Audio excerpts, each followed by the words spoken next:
Ah, el tema de hoy es un tema muy sencillo. Es un tema que habla sobre la importancia de la Biblia. Y quisiera comenzar con una historia que me ocurrió cuando estaba más joven. Más o menos a los 19 años de edad, fue la primera vez que estuve en el Amazonas. En el Amazonas, ustedes saben que el Amazonas es tan amplio que hay varios países que comparten esa selva. Y uno de los países que comparte el Amazonas es el Ecuador.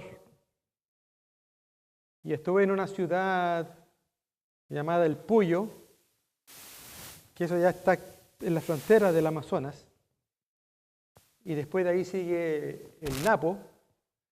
Y después sigue Misaguallí, que es un puerto fluvial que está en el río Napo. Y de ahí había que subir en canoa como, si mal no recuerdo, unos 40 minutos. Y había una pequeña escuela adventista en medio de nada.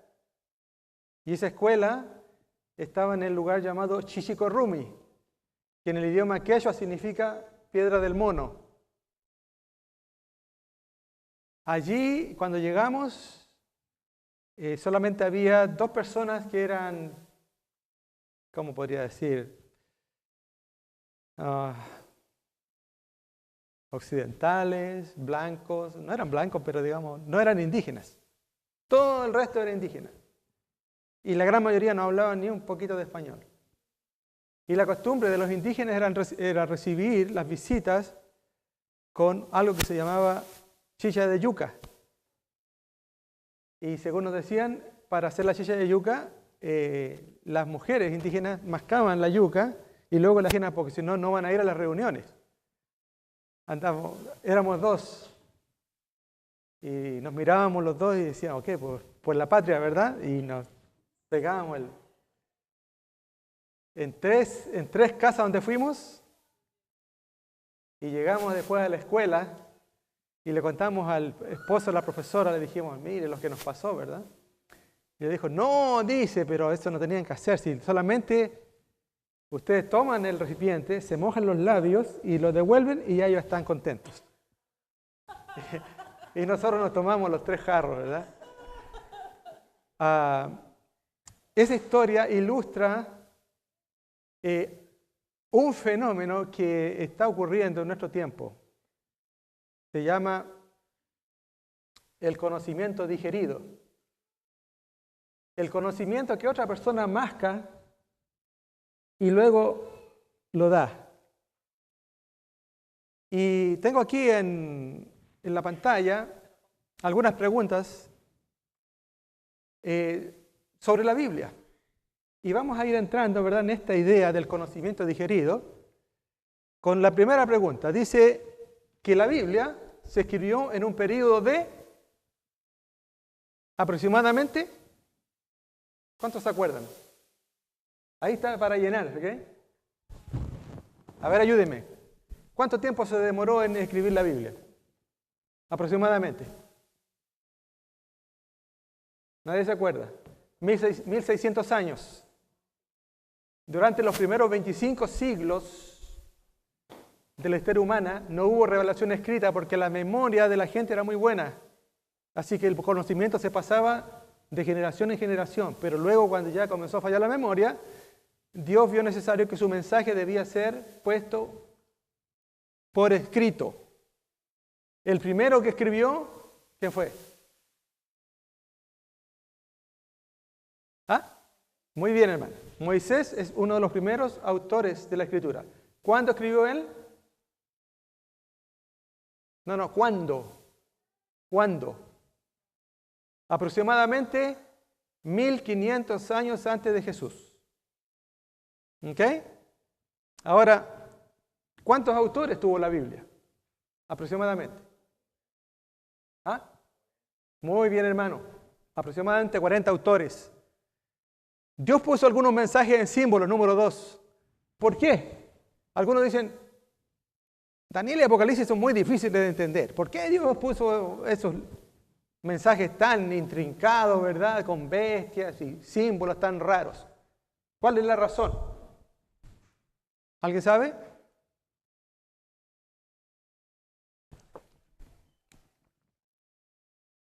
¿Cuál es la razón que Daniel y Apocalipsis están escritos en símbolos? Si así como está la Biblia, tuvo tantos enemigos, incluso trataron de destruirla, quemarla, acabarla, imagínense si los mensajes de Daniel y Apocalipsis hubieran estado puestos en lenguaje que todo el mundo entendiera. Ya no tendríamos Biblia, la habrían acabado. Por eso Dios puso el lenguaje oculto para que la gente que odia la Biblia al menos tuviera cierta limitación, ¿verdad? Número 3, que la inspiración a los profetas no fue verbal, significa que no fue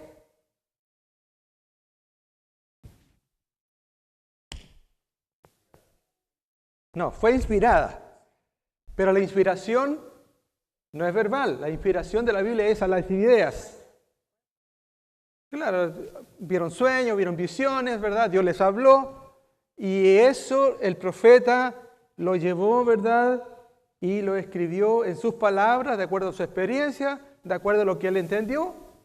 Y así los santos hombres de Dios hablaron siendo inspirados por el Espíritu Santo.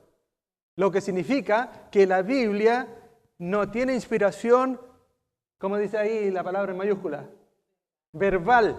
Es decir, no fue un dictado. Eso es lo que hay que rellenar ahí. No fue un dictado, no fue que Dios dijo, ok, profeta, siéntate y escribe lo que yo te voy a dictar. No fue así.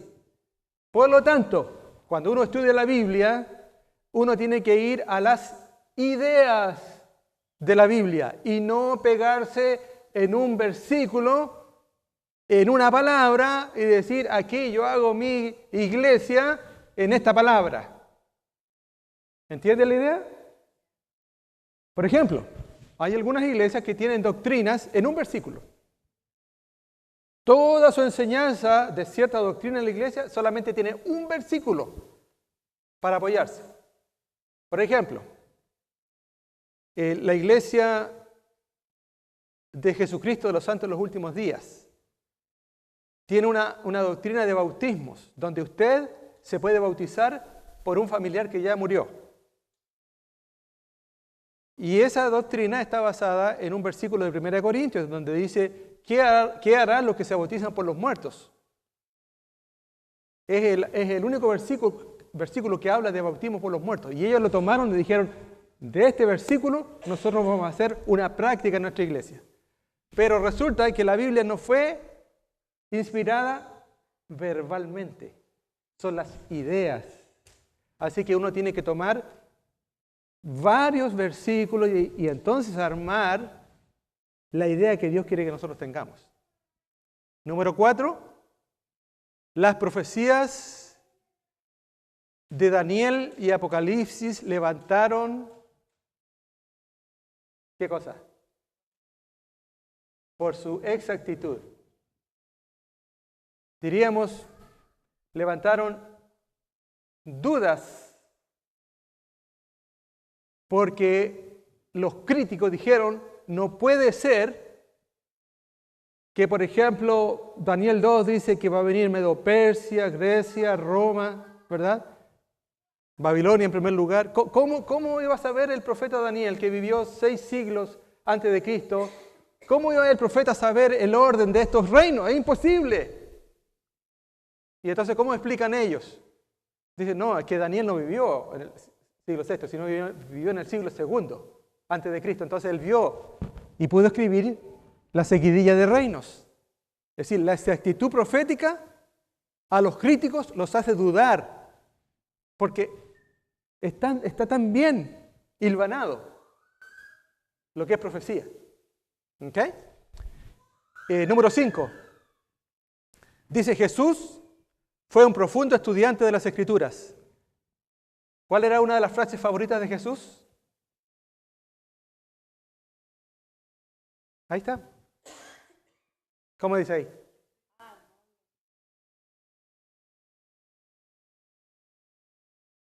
¿Cuántos sabían que esa era una de las frases favoritas de Jesús? ¿Nunca leíste que era la frase favorita de Jesús? Ahí están los versículos. Yo no los voy a leer, pero los pueden anotar. Mateo 19:4, 21:42, 22:31. Esos tres primeros dice, ¿nunca leísteis? Le está diciendo a los fariseos. ¿Ok? Es muy interesante eso, pero el tiempo corre y no me voy a detener aquí. Pero ustedes pueden anotar los versículos. Lo que quiere decir es que Jesús estaba muy, ¿qué? Familiarizado con ¿qué? Con la Escritura. Por eso preguntaba, ¿nunca leísteis? Es decir, yo he leído, yo sé lo que dice la Escritura. ¿Y ustedes saben lo que dice la Escritura? ¿Nunca leísteis? Ok, número 6. Hermana, por favor.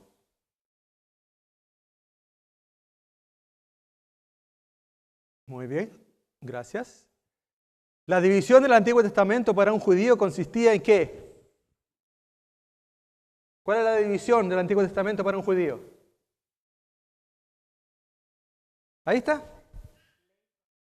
Ley, profetas y escritos. Esa es la división. ¿Ok? La ley, Pentateuco o Torá, se refiere a los primeros 5 libros de Moisés. Los profetas, por supuesto los profetas, y los escritos, está por ejemplo Eclesiastés, Proverbios, Cantares y Salmos. ¿Ok? Jesús, ahí en Lucas 24:44, Jesús muestra esa división. Porque dice que cuando se encuentra con los discípulos en Emaús, les dice, miren, les voy a decir lo que la Biblia dice de mí. Y dice, comenzando con los salmos, siguió por los profetas, ¿verdad? Y también por la ley de Moisés. Dice la número 7, y ahora vamos a entrar ya en el tema. ¿Okay? Mucha atención aquí. Los judíos produjeron un comentario del Antiguo Testamento llamado Talmud. ¿Han escuchado? Sí, ¿verdad?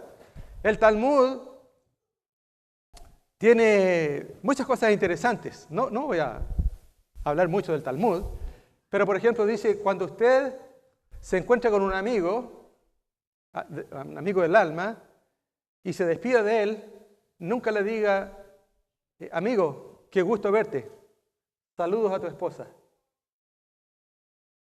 El Talmud dice, no le mandes saludos a la esposa de tu amigo con él. Parece raro, ¿verdad? Pero es la manera en que ellos mantenían la distancia. ¿Okay? El Talmud tiene reglas sobre la observancia del sábado. Por ejemplo, una regla del Talmud sobre el sábado dice que cuando una gallina pone un huevo en el sábado, tú no te lo puedes comer ese huevo, porque la gallina trabajó en el sábado. ¿Okay? Y otras tantas reglas de muchas cosas, Ahora, esta es la idea que quiero que vayan trabajando en su mente ahora. Está la ley, los salmos y los profetas. Y los judíos, rabinos, estudiosos, dicen, ok, para no perdernos nada, vamos a hacer un comentario de este Antiguo Testamento. ¿Y ese comentario cómo le llamaron? Talmud. Bueno, con el correr de los años, no fue suficiente para ellos tener el Talmud, sino que además hicieron un comentario del comentario. Y ustedes le preguntan ahora a un judío, oye, ¿cuál es el comentario del Talmud? Y él les va a decir, oh, sí, tenemos uno, se llama Midrash. Así que Midrash es el comentario del comentario. ¿Ok? Hasta aquí vamos bien, ¿verdad? ¿Qué impresión les da? ¿Dónde está quedando la palabra de Dios? Está quedando bien atrás, ¿verdad? Porque la gente no va a la palabra de Dios, sino que va al Talmud. Y luego, ya ni siquiera van al Talmud, sino que van al Midrash. Y luego viene la impresión que el rabino es el maestro judío, el rabino explica del Midrash. Yo estuve en Santiago de Chile en una charla de Ángel Kreiman, gran rabino de Chile, y él estaba dando una charla del Midrash y estaba presentando su posición de acuerdo a lo que el Midrash enseñaba. Así que ya, ¿cuántos niveles tenemos? Tenemos el rabino, tenemos el Midrash, tenemos el Talmud y luego tenemos la palabra de Dios. Y luego hay personas, ¿verdad?, en las diferentes sinagogas que dicen, oh, así como dijo el rabino Ángel Kreiman sobre el Midrash que explica el Talmud y que a su vez explica la Torá, entonces mi opinión es que el rabino en esto estuvo bien y en esto estuvo mal. Así que ahí hay otra opinión. A eso es lo que yo llamo conocimiento digerido. Alguien masticó por mí, lo escupió, le echó agua, lo revolvió y me pasó el jarro. ¿Entienden la idea? ¿Cuál es el peligro ahora para nosotros como adventistas? ¿Habrá algo parecido? No exactamente igual, pero por ahí vamos. ¿Ok?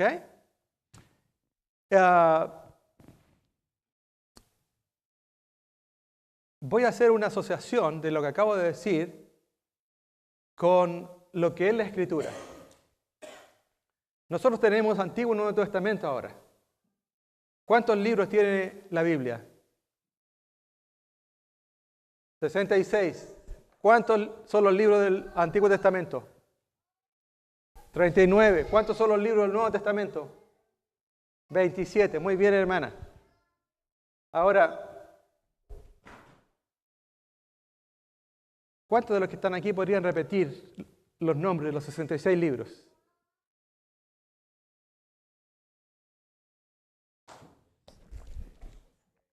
¿Usted puede? ¿No? Anda cerca, pero, ¿verdad? Ahora, ¿cuál sería, según usted, el mejor comentario que tenemos como adventistas de los libros de la Biblia?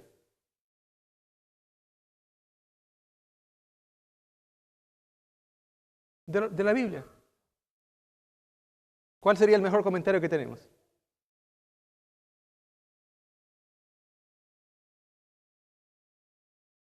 No. ¿Cuál sería el mejor comentario que nosotros como adventistas tenemos de los libros de la Biblia? ¿Alguien sabe? Los libros de Elena de White y el Espíritu de Profecía. ¿Cuántos saben qué cantidad de libros compone la serie del Gran Conflicto? ¿Cuántos son los libros que componen la serie del Gran Conflicto? Son 5 libros. Ataque de profetas, profetas y reyes. ¿Qué más? Hechos de los Apóstoles, Deseo a todas las gentes y el conflicto de los siglos. Esos son los 5 libros que son el mejor comentario de la Biblia. Ahora, como adventistas, después de esos comentarios, ¿tenemos algún otro comentario?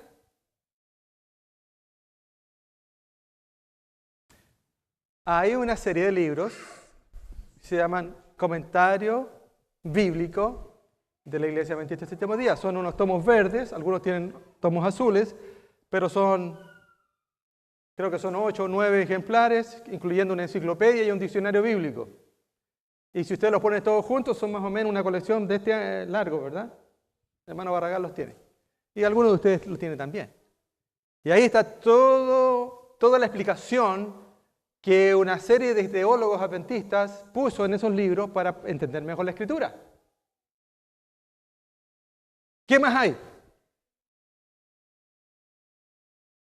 ¿Qué más tenemos para estudiar?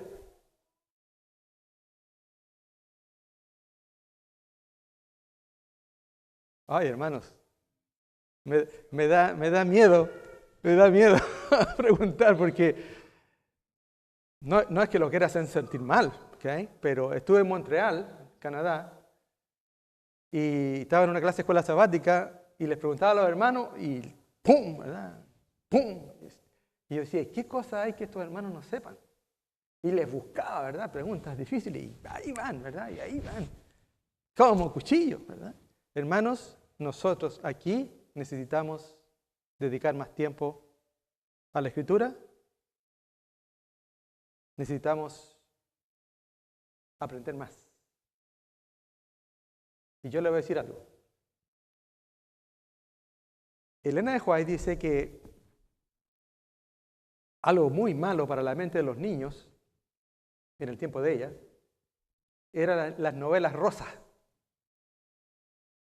las novelas románticas, las novelas de vaqueros, las novelas de aventuras.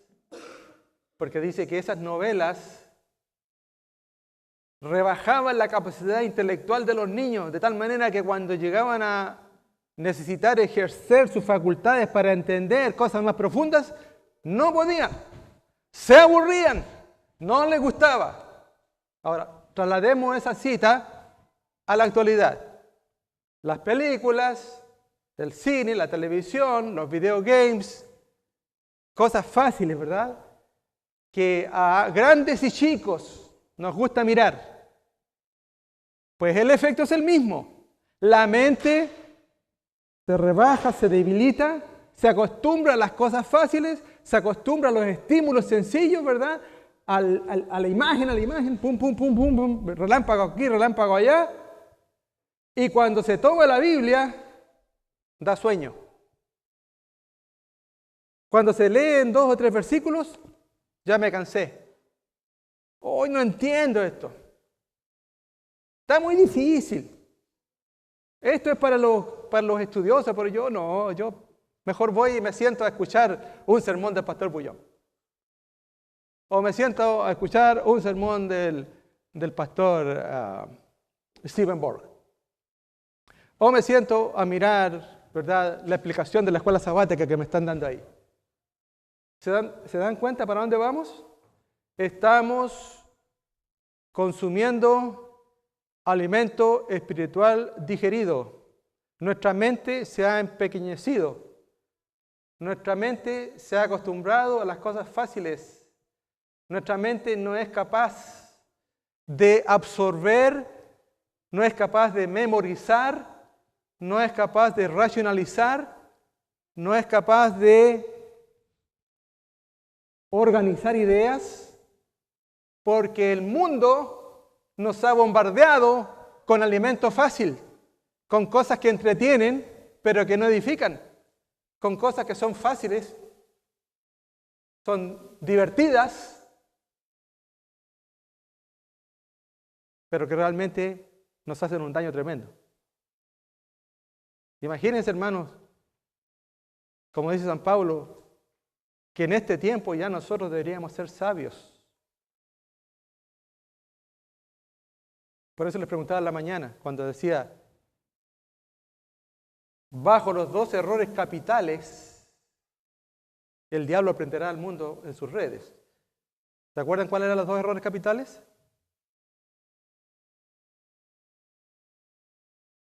¿El sábado es un error capital? ¿Cuál es el error capital?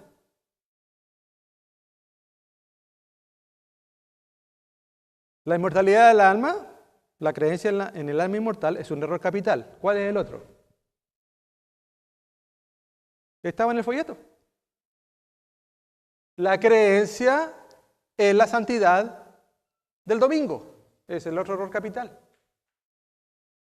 Y yo les preguntaba en la mañana, a ver, ¿quién aquí me puede dar 3 versículos que me hablen sobre que el sábado es el verdadero día? ¿O quién me puede dar 3 versículos que me digan que el alma no es inmortal? 3 versículos nomás. Bueno, no lo voy a preguntar otra vez. Pero hermanos, tarea para la casa esta tarde. Aprender, primero buscar y luego aprender 3 versículos que me digan que el alma no es inmortal. ¿Verdad? El hermano citó Ezequiel 18, pueden buscar ahí. Creo que es 18:4. Está, por ejemplo, San Juan 11:11, facilito. Jesús dice, nuestro amigo Lázaro duerme, ¿verdad? La muerte es un sueño. Eclesiastés 9, 5 y 6. Los muertos nada saben. Salmos 146, 4. Pues perece su aliento y vuelve a la tierra. En ese mismo día perecen sus pensamientos. ¿Ok? Etcétera. Pum, pum, pum, pum, pum. Porque en algún momento te vas a encontrar con alguien que lo vas a ver por 5 minutos y nunca más lo vas a volver a ver. Ahora imagínense que esa persona dice, tenemos 5 minutos, voy a tomar un tren, voy a tomar un avión, me voy, nunca más te voy a ver en mi vida. Por favor, anótame 3 versículos sobre la inmortalidad del alma y anótame 3 versículos sobre el sábado. ¿Y qué vamos a hacer ahí, hermanos? Vamos a decir, oh, bueno, que Dios te bendiga. Ahora no me acuerdo, pero busca la iglesia. ¿Se dan cuenta? ¿Cuál es la responsabilidad? Tenemos una responsabilidad. Decimos que tenemos una responsabilidad. Decimos que tenemos que iluminar allá afuera. ¿Pero cómo, pues, hermano? Hay que trabajar, hay que dedicar tiempo. Dice 8. ¿La hermana puede leer, por favor?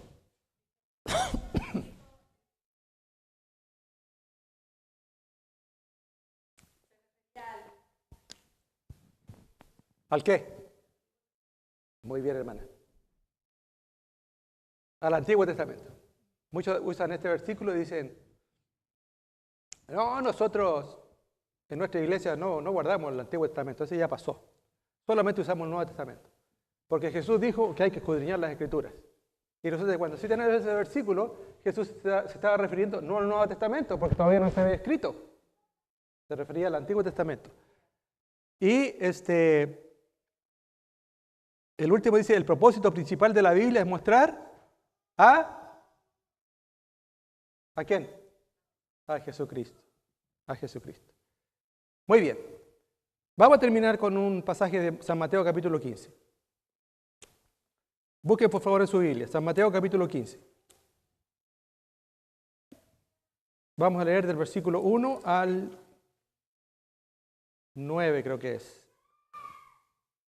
San Mateo 15.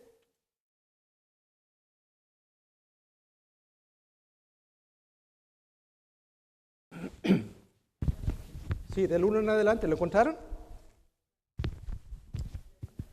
Sí, del 1 en adelante. Dice, es una historia que ustedes conocen.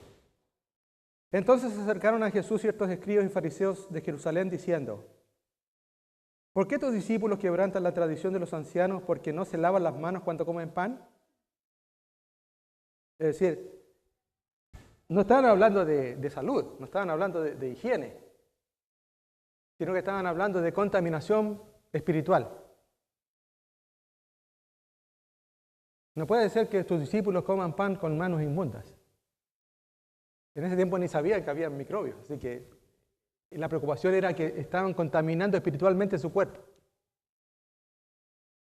Respondiendo Jesús les dijo, ¿por qué también vosotros quebrantáis el mandamiento de Dios por vuestra tradición? Porque Dios mandó diciendo, honra a tu padre y a tu madre, y el que maldiga al padre o a la madre muere irremisiblemente. Pero vosotros decís, cualquiera que diga a su padre o a su madre, es mi ofrenda a Dios todo aquello con que pudiera ayudarte, ya no ha de honrar a su padre o a su madre. Así habéis invalidado el mandamiento de Dios por vuestra tradición. Ahora la historia es que había una ley en Israel, en tiempos de Jesús, que probablemente era una ley del Talmud, donde decía que si usted tenía propiedades y tenía su papá y su mamá que ya estaban envejeciendo, y ustedes saben que en aquellos tiempos no había seguro social ni nada, cuando ya el hombre no podía trabajar o la mujer no podía trabajar, quedaba poco menos que en la calle. Entonces dice que mucha gente dependía de sus hijos. Pero había una ley que decía que cuando el papá y la mamá viejitos ya venían a donde el hijo a pedir ayuda, el hijo podía decir, ¿sabes papá? ¿Sabes mamá?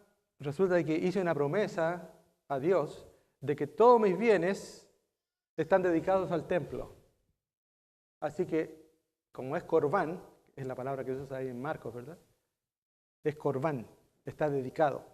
No te puedo dar ni siquiera para el bus de regreso, porque está todo dedicado.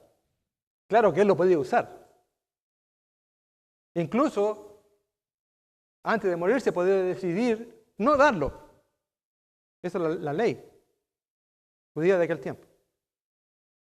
Entonces Jesús dice, ¿cómo que están criticando a mis discípulos porque no se lavan las manos? Cuando es una tradición que ni siquiera está de acuerdo a la palabra de Dios. Y ustedes quebrantan un mandamiento de Dios, el quinto mandamiento que dice que hay que honrar al papá y a la mamá. Y ustedes quebrantan ese mandamiento con la tradición de que sus bienes están dedicados a Dios. ¡Qué vergüenza! Hipócritas. El versículo que continúa, ¿verdad? Dice 7, le llama hipócritas. Bien profetizó de vosotros Isaías cuando dijo, este pueblo de labios me honra, mas su corazón está lejos de mí, pues en vano me honran enseñando como doctrina mandamientos de hombres. Así que, en síntesis, la idea de esta mañana es que nosotros, así como los antiguos judíos, tenemos que precavernos, tenemos que ser cuidadosos de ir viendo todos los niveles que hay, ¿verdad? La Biblia, Espíritu de Profecía, comentario bíblico, folleto de escuela sabática, maestro de escuela sabática, pastor, predicador, misionero y todo lo que hay para allá, la opinión de los hermanos. Y entonces uno mira, ¿verdad?, para allá y dice, ¿y a dónde quedó la Biblia? Y la pregunta entonces sería, ¿mi cristianismo es opinión de hombre? Lo que yo hago, ¿verdad?, con mi vida durante la semana, la manera como yo me comporto, la manera como yo me desenvuelvo como cristiano, ¿de dónde salió? ¿Por qué no como puerco? ¿Por qué cuido mi vestir? ¿Por qué no uso joyas? ¿Por qué no uso pintura?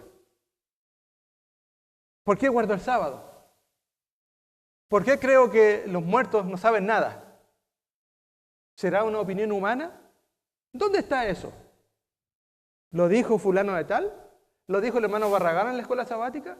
¿Lo dijo el pastor en su predicación? ¿Lo vi en una revista? ¿Lo vi en el folleto de escuela sabática? ¿Lo vi en el comentario bíblico? ¿O lo vi por mí mismo en la palabra de Dios? ¿Verdad? Hermanos, no al conocimiento digerido. La iglesia adventista de Marysville tiene que ir a la Biblia de vuelta. Y aunque nos cueste, y aunque nos dé sueño, y aunque no entendamos, al principio va a ser difícil, pero a la larga vamos a agarrar el hilo. A la larga el Espíritu Santo nos va a hablar. A la larga vamos a ser hombres y mujeres basados en un escrito está. Y diremos las opiniones del Señor y no la opinión de un predicador. Que Dios bendiga esta iglesia, que Dios bendiga su palabra, que Dios los bendiga a ustedes como estudiantes de la Biblia y que el Señor nos ayude a tener conocimiento de primera mano para ayudar y bendecir a otras personas. Que tengan un feliz sábado.